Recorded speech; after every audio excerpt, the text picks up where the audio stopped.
আপনারা আমার হাতে যে পাতাগুলো দেখতে পাচ্ছেন, এই পাতাগুলোর নামই হচ্ছে বাসক পাতা, যার বোটানিক্যাল নাম হচ্ছে জাস্টিসিয়া এরাটোডা। এই বাসক গাছ মূলত আমাদের গ্রাম অঞ্চলে বিভিন্ন ঝোপ জঙ্গলে বা বাড়ির আনাচে কানাচে অনাদরে অযত্নে হয়ে থাকে। এর রয়েছে প্রচুর পরিমাণে ভেষজ গুণ, যা আপনাদের সামনে তুলে ধরার বিষয়।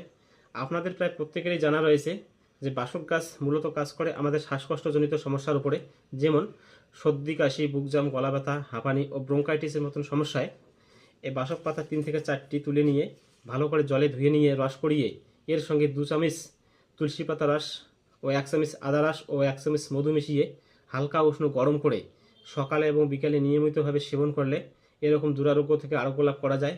এছাড়াও আমাদের বুকে যদি অনেক দিন থেকে পুরানা কফ জমে থাকে বা শ্বাসকষ্টের সমস্যা হয়, সেক্ষেত্রেও এই বাসক পাতার রস 2 চামচ, তুলসী পাতার রস 2 চামচ, 1 চামচ মধু মিশিয়ে সকালে এবং বিকালে নিয়মিতভাবে সেবন করলে এই বুকে জমে থাকা কফ বার হতে সাহায্য করে।